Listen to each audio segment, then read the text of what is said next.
बहुत बहुत स्वागत है आपका अपनी फिजिक्स क्लासेस में। This session is for class 12th और हम पढ़ रहे हैं chapter 2 electrostatic potential and capacitance. इस चैप्टर में हमने कई सारे टॉपिक्स पढ़े हैं। अपने लास्ट वीडियो में हमने आपको समझाया था कि कैपेसिटर्स क्या होते हैं और कितने टाइप के होते हैं, और उसमें हमने सिचुएशन पढ़ी थी पैरेलल प्लेट कैपेसिटर की। आज जो हम पढ़ने जा रहे हैं वो है पैरेलल प्लेट कैपेसिटर्स की दो स्पेशल सिचुएशंस, स्पेशल कंडीशंस। क्या कंडीशंस है कि अगर किसी पैरेलल प्लेट कैपेसिटर के बीच में, प्लेट्स के बीच में अगर हमको एक कंडक्टिंग स्लैब या कोई डाइलेक्ट्रिक स्लैब इंसर्ट करा दें तो उस कैपेसिटर की कैपेसिटी पर क्या फर्क पड़ेगा, उसका फॉर्मूला किस तरीके से चेंज हो जाएगा, आज के इन दो डेरिवेशंस में यही देखेंगे। ठीक है ना?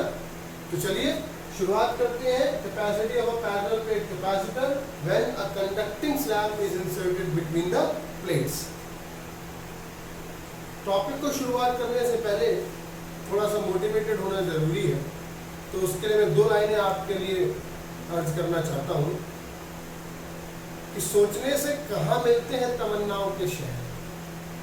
सोचने से कहाँ मिलते हैं तमन्नाओं के शहर, चलना भी जरूरी है मंजिलों को पाने के लिए।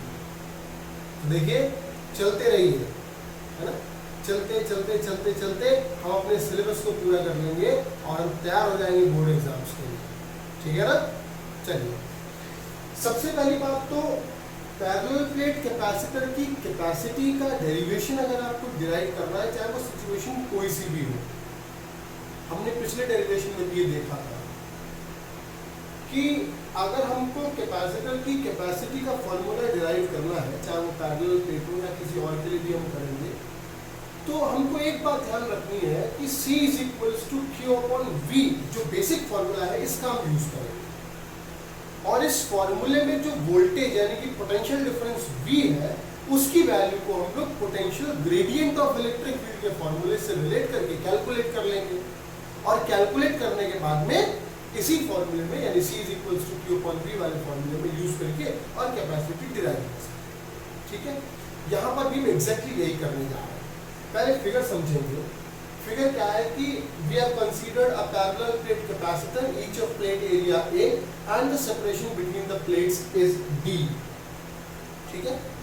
Earlier there was a free space between the plates. Now what I have done, I have inserted a conducting slab of T thickness, which is other than the separation between the two plates of the capacitor. ठीक है ना? We have inserted T thickness conducting slab between the plates of the capacitor. Now we want to calculate the expression of capacity for this capacitor. Children, हमको ये पता है कि किसी भी हॉलो कंडक्टर के अंदर, inside the hollow conductor, electric field intensity की वैल्यू 0 होती है। कितनी होती है? 0। तो जितने में हमने T थिकनेस में हमने कंडक्टिंग स्लैब इंसर्ट कराई, तो यहाँ पर तो कोई इलेक्ट्रिक फील्ड इस कंडक्टिंग स्लैब में होगा नहीं होगा ना। इलेक्ट्रिक फील्ड होगा आपका सिर्फ इस एरिया में, यहाँ पर जो बचा हुआ है एरिया पर, यहाँ ये जो आपका कंडक्टिंग स्लैब से बच गया है। यहाँ पर हमने क्या आपको बताया था, सबसे पहले क्या कैलकुलेट करेंगे? पोटेंशियल कैलकुलेट करेंगे। तो यहाँ पर जो आपका पोटेंशियल होगा वो पोटेंशियल होगा V1 प्लस V2, मतलब potential of this conducting slab और potential of this free space, जो बचा हुआ फ्री स्पेस है वहां पर V1, जो कि आपका पोटेंशियल है किसके लिए? कंडक्टिंग स्लैब के लिए। जरा मुझे बताइए फॉर्मूला क्या कहता है? E is equals to V upon dV upon dr। पढ़ाना पढ़ाऊंगा। ये फॉर्मूला काहे का formula? Potential gradient of electric field का। और इसी फॉर्मूले से हम पोटेंशियल निकाल रहे हैं, क्योंकि कैपेसिटर के। अब मुझे बताइए, कंडक्टिंग स्लैब के लिए वोल्टेज जो आपका मान लेते हैं अगर V1 है और जो थिकनेस है वो कितनी है? T है। तो अगर मैं यहाँ से V1 की वैल्यू निकालूंगा तो it should be E into T। आनी चाहिए या नहीं आनी चाहिए? आनी चाहिए ना। लेकिन इलेक्ट्रिक फील्ड कंडक्टिंग स्लैब के लिए कितना है, 0 है। तो मैं उसको यहाँ पर लिख देता हूँ, V1 की जगह पर हम लोग लिखेंगे क्या, E इंटू टी, यानी इलेक्ट्रिक फील्ड इंटू थिकनेस यानी कि डिस्टेंस, प्लस V2 क्या है, V2 इज फ्री स्पेस का मैग्नेटिक पोटेंशियल है, पोटेंशियल डिफरेंस से कैलकुलेट। तो इसकी वैल्यू क्या आ जाएगी, E नॉट। E नॉट पता है आपको क्या है, electric field in free space. Distance की जगह पर अब T थिकनेस तो ऑलरेडी ऑक्यूपाई कर ली इस कंडक्टिंग स्लैब में, तो थिकनेस बची कितनी, पूरी कितनी थी T ऑक्यूपाई कर ली गई, कितनी बची, बात पल्ले पड़ गई, समझ में आ गई बात। अब मुझे बता, क्या ये तो एक्सप्रेशन 0 हो गया, क्योंकि electric field inside a conductor is always 0, plus E not electric field between the two plates. क्या हमने गॉस थ्योरम का एक्सप्रेशन नहीं पढ़ा है, सिग्मा अपॉन एप्सिलॉन नॉट पढ़ा है ना, इनटू डी माइनस क्यू। या फिर क्या सिग्मा की जगह पर चार्ज अपॉन एरिया लिख सकते हैं, Q upon A epsilon not D minus T. क्या आपको वोल्टेज पता लग गया, पता लग गया। अब हम क्या फॉर्मूला यूज करेंगे, C is equals to Q upon V use करेंगे ना। तो C is equals to Q as it is रहेगा, V की जगह पर क्या आ जाएगा, Q D माइनस टी, और आपका ये जो A एप्सिलॉन नॉट होगा तो ऊपर आ जाएगा। तो Q से Q कैंसिल हो गया, तो क्या बचता है यहाँ पर, C is equals to A epsilon not upon D minus t. ये तो एक्सप्रेशन ये भी हो जाता है। या इसके अलावा अगर A एप्सिलॉन नॉट यहाँ से D कॉमन ले लेंगे तो क्या बचेगा, 1 माइनस टी अपॉन डी। और ये फॉर्मूला आपको पता ही है क्या है, क्या फॉर्मूला है, capacity of a parallel plate capacitor when there is a free space between the plates. तो क्या ये हो जाएगा, C is equals to C not upon 1 minus t upon d. हो गया, ये तो फॉर्मूला डिराइव हो गया।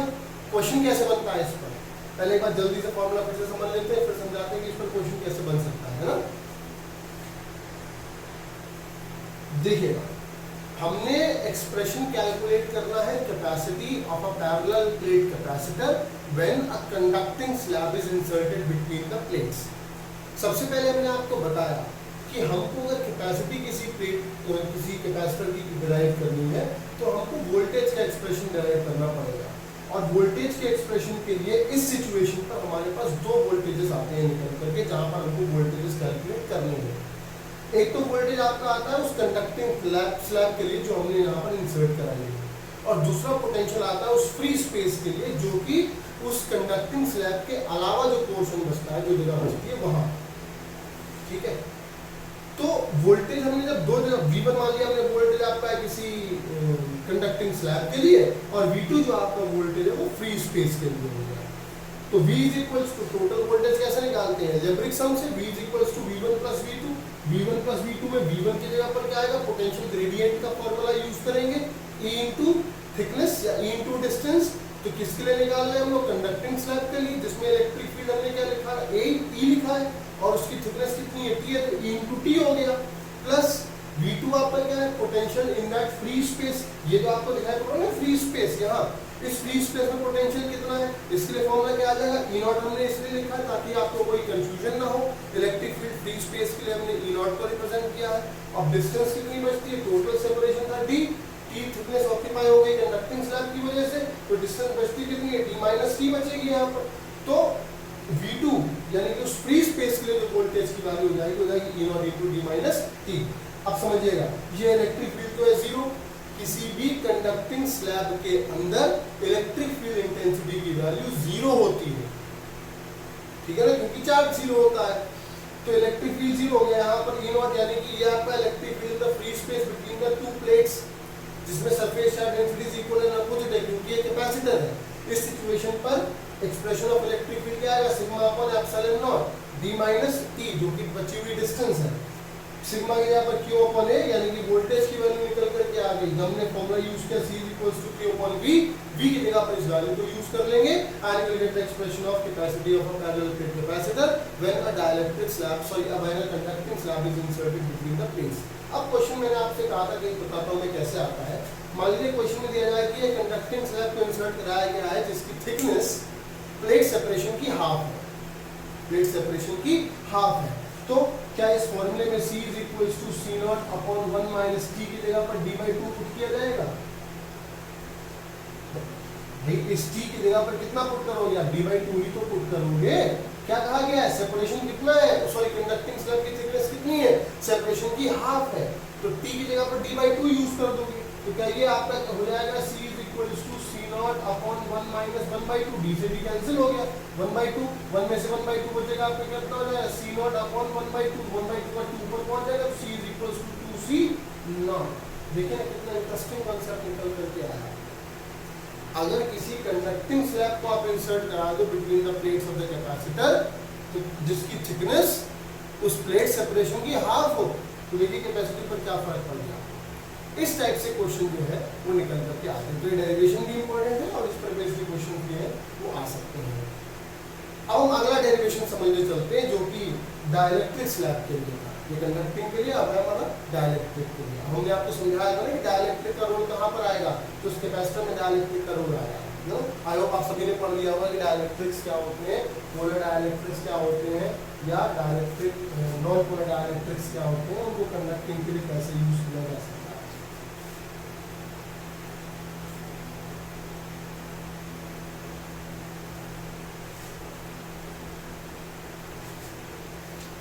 अब हमने यहाँ पर एक डाइलेक्ट्रिक, हमने यहाँ पे डाइलेक्ट्रिक स्लैब का यूज किया है। अब बच्चों डाइलेक्ट्रिक स्लैब में इलेक्ट्रिक फील्ड अंदर जीरो नहीं होगा, मैंने कहा ना कि ये कोई भी कंडक्टर्स नहीं होते डाइलेक्ट्रिक्स, लेकिन ये इलेक्ट्रिक फील्ड को प्रोड्यूस करते हैं या इलेक्ट्रिक फील्ड को यहाँ पर जनरेट करते हैं, ठीक है ना, बाय ओनली। मैंने बताया था किस तरीके से, अगर ये प्लेट्स आपकी पॉजिटिवली और नेगेटिवली चार्ज है तो बताइए ये आपका जो इसके अंदर डाइलेक्ट्रिक्स होगा, क्या ये नॉन पोलर डाइलेक्ट्रिक्स की सिचुएशन में आपकी पोलराइजेशन नहीं होगा, और पोलराइजेशन होगा तो पॉजिटिव नेगेटिव सिचुएशन आएंगी नहीं आएंगी और ये पोलराइज हो जाएगा, यानी कि डाइलेक्ट्रिक के केस में इलेक्ट्रिक फील्ड की वैल्यू जीरो नहीं होगी जैसे कंडक्टिंग स्लैब के लिए थी। तो यहाँ पर जो होंगे सिचुएशन यहाँ पर भी वही है, मेथड यहाँ पर भी वही है कि सबसे पहले आपको पोटेंशियल निकालना V is equals to V1 plus V2, V is equals to V1 की जगह पर क्या यूज करेंगे, वही मैंने जो आपको बताया E इंटू टी।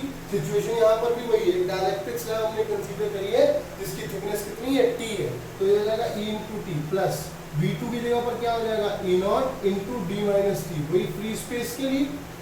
अब बस अंतर इतना है यहाँ पर ये जीरो नहीं रखा जाएगा। सवाल ये आता है कि यहाँ पर electric field in the medium है, यहाँ पर electric field in the free space है, तो दोनों से तो या तो दोनों को एक जैसा करिए तभी तो बात बनेगी। तो हमने क्या किया, इसकी जगह पर यूज कर ले E नॉट अपॉन के। अब आप सोच रहे होंगे कि ये नया तूफान जो आया है यहाँ पर, अम्फान, सॉरी अफान कोई तूफान नहीं है ना, अफान तो जलजला है, अम्फान है तूफान, ठीक है ना, ठीक है, अफान ध्यान रखिएगा, अम्फान तूफान है, अफान कुछ नहीं है। तो आपको ये बताना पड़ेगा, आपको ये समझना पड़ेगा कि E की जगह पर E नॉट अपॉन के कहाँ से आया, ठीक। चलो पहले यही समझा देते हैं आपको याद होगा हमने आपको पढ़ाया है इलेक्ट्रिक फील्ड का formula E is equals to 1 upon 4 pi epsilon naught Q upon are square. ये तो रहा आपका electric field in free space का formula due to a point charge. अगर यही फॉर्मूला आपका किसी मीडियम के लिए लिखना हो तो आप क्या लिखोगे, आप इसको E is equals to 1 upon 4 pi epsilon, अब नॉट नहीं लगाएंगे, ये लगाएंगे ना, ठीक है, into Q upon are square लिखेंगे ना, लिखेंगे ना। अब अगर मैं इसको डिवाइड कर दूं, कर दिया डिवाइड, तो क्या ये कैंसिल हो गया, क्या ये 4 पाई से 4 पाई भी कैंसिल हो गया, तो क्या एक्सप्रेशन निकल कर आ रहा, E not upon E is equals to epsilon ऊपर पहुंच जाएगा, एप्सिलॉन अपॉन एप्सिलॉन नॉट, या फिर यही आपका जो एप्सिलॉन अपॉन एप्सिलॉन नॉट होता है इसी को हम लोग यूज कर देते हैं किसके लिए, K के लिए, जिसे हम लोग कहते हैं डाइलेक्ट्रिक कांस्टेंट, रिलेटिव परमिटिविटी जिसे कहा जाता है। इसको थोड़ा सा और हम लोग रिफ्रेश कर लेते हैं, मतलब अगर आप इसको लिखेंगे E upon e not is equals to epsilon not upon epsilon,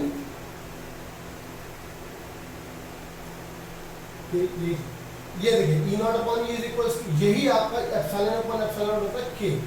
ये कहा जाता है रिलेटिव परमिटिविटी, या इसी के को हम लोग नाम देते हैं डाइलेक्ट्रिक कांस्टेंट। देखिए कंफ्यूज मत होइएगा, जो यहाँ पर इस 1/4 पाई एप्सिलॉन नॉट की जगह पर K यूज करते थे वो आपका होता था क्या, इलेक्ट्रोस्टैटिक कांस्टेंट। हमने जो फॉर्मूला यूज करा था आपको वहां पर वो कांस्टेंट, ये जो K है, चाहे आप इसको स्मॉल के लिख लीजिएगा, ये है डाइलेक्ट्रिक कांस्टेंट। इसी को हम लोग रिलेटिव परमिटिविटी भी कहते हैं, कहीं कहीं पर इसको इस तरीके से भी लिखा जाता है ना।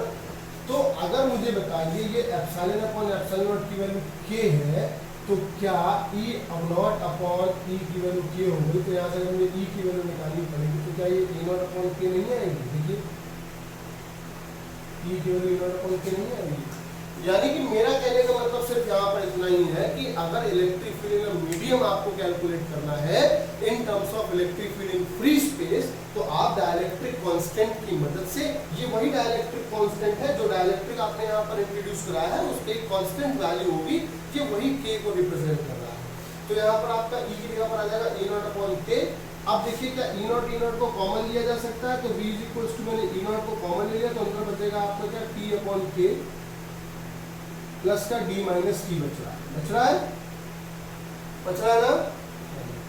अब इस E नॉट की जगह पर वही सिग्मा अपॉन एप्सिलॉन नॉट और सिग्मा की जगह पर वही चार्ज अपॉन एरिया। मैं डायरेक्ट लिख रहा हूँ, कोई दिक्कत तो नहीं है। T upon K plus D minus T। बात क्लियर हो गई। काय की वैल्यू निकल करके आ गई वोल्टेज की। अब किसकी कैलकुलेट कर सकते हैं, कैपेसिटी की। C is equals to Q upon V। Q as it is रहेगा, V की जगह पर क्या आ जाएगा Q T upon K plus D minus T और A एप्सिलॉन नॉट चला जाएगा ऊपर, Q से Q कैंसिल हो जाएगा।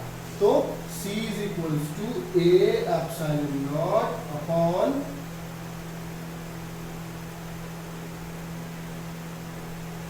इसको मैं ऐसे लिख सकता हूँ D minus T plus T upon K। कोई डाउट तो नहीं है इसमें। C is equal to A epsilon not. D को मैंने ऐसे ही रहने दिया, इन दोनों टर्म्स में से मैंने माइनस का T कॉमन ले लिया। क्या कॉमन ले लिया, माइनस का T। तो क्या बचेगा जरा मुझे बताइए। जब माइनस का T कॉमन लिया तो यहाँ पर प्लस 1 बचेगा, यहाँ पर माइनस बचेगा और यहाँ पर क्या बचेगा 1 अपॉन बचा, एक्सप्रेशन आ गया। अब यहाँ पर भूले से ब्रैकेट मत लगा देना, अगर ब्रैकेट लगा दोगे तो D माइनस T पूरा कॉमन हो जाएगा, जबकि कॉमन हमने सिर्फ कितना लिया है, T कॉमन लिया। बात समझ आई ना, सिमिलर थे। बस एक बात ये समझने वाली थी कि यहाँ पर डाइलेक्ट्रिक कांस्टेंट या रिलेटिव परमिटिविटी क्या होती है। It is defined as the permittivity in medium to the permittivity in free space. Permittivity in medium to the permittivity in free space, और उसी से हमारा E नॉट अपॉन E निकल करके आता है, जिसकी वैल्यू K के बराबर है। तो फिर समझिएगा हमने डाइलेक्ट्रिक कांस्टेंट के लिए क्या यूज किया। सॉरी, यहाँ पर हमने डाइलेक्ट्रिक स्लैब अगर इंसर्ट कराई जाती है किसी कैपेसिटर के लिए तो एक्सप्रेशन हमने यहाँ पर डिराइव कर दिया है। मेथड वही है एग्जैक्टली। क्या मेथड है कि अगर आपको ये कैलकुलेट करना है कि capacity of a capacitor, parallel plate capacitor, when a dielectric slab of thickness T is inserted between the plates, तो दिमाग में कॉन्सेप्ट रखिए, we should calculate first the expression of potential. How? By using the expression of potential gradient. ठीक है ना। दो steps में हमको यहाँ पर पोटेंशियल कैलकुलेट करना होगा, एक तो डाइलेक्ट्रिक स्लैब के लिए और दूसरा फ्री स्पेस के लिए।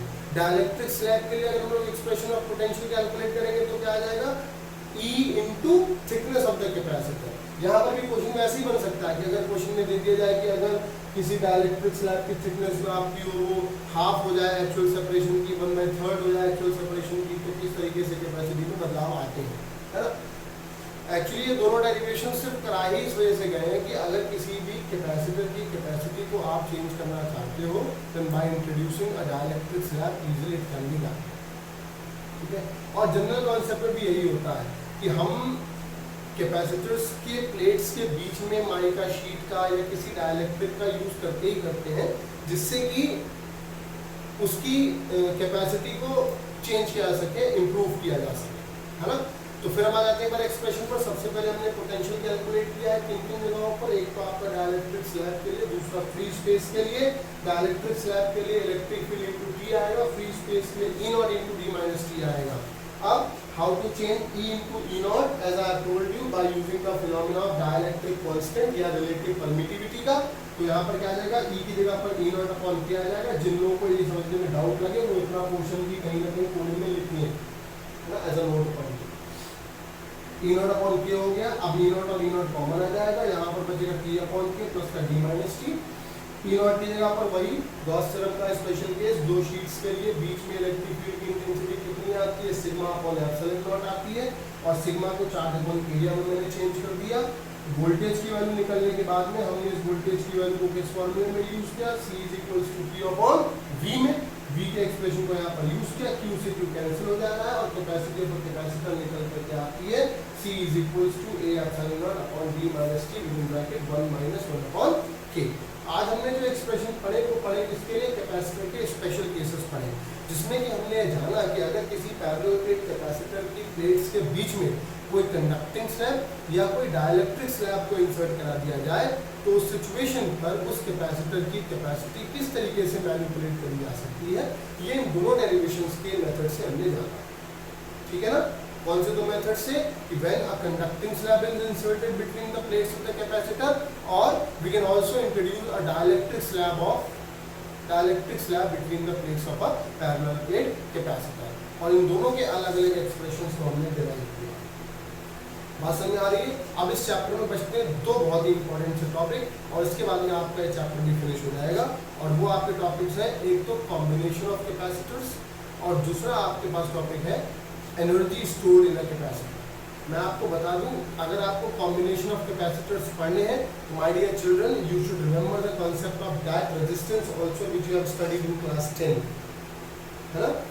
और देखिएगा अगर आप रिसेंबलिंग करेंगे तो किस तरीके से इंटरेस्टिंग कॉन्सेप्ट आपको मिलेगा कॉम्बिनेशन ऑफ कैपेसिटर्स में as you compare the combination of resistances. ठीक है ना, कॉम्बिनेशन ऑफ कैपेसिटेंस सीरीज में और पैरेलल में, दो सिचुएशंस में हम पढ़ेंगे।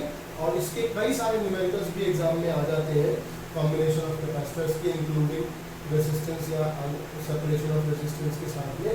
तो ये पहले थ्योरेटिकल पोर्शन हम कंप्लीट करेंगे और उसके बाद में देखेंगे कि न्यूमेरिकल किन तरीके से इनको सॉल्व करना।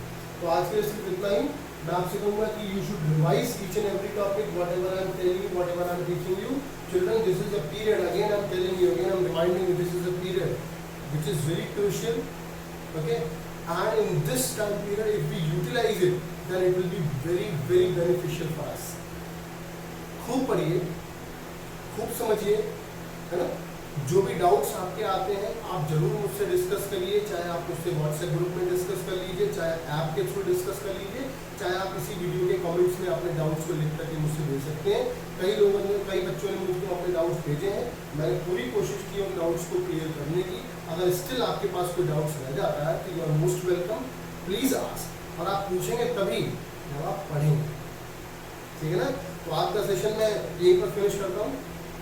अगले सेशन में फिर मिलूंगा जो कि लास्ट सेशन होगा इस चैप्टर का, और उस सेशन में भी आपको कुछ मोटिवेशनल थॉट्स के साथ में मैं इंट्रोड्यूस कराऊंगा combination of capacitors and energy stored in the capacitor. So for today it is sufficient.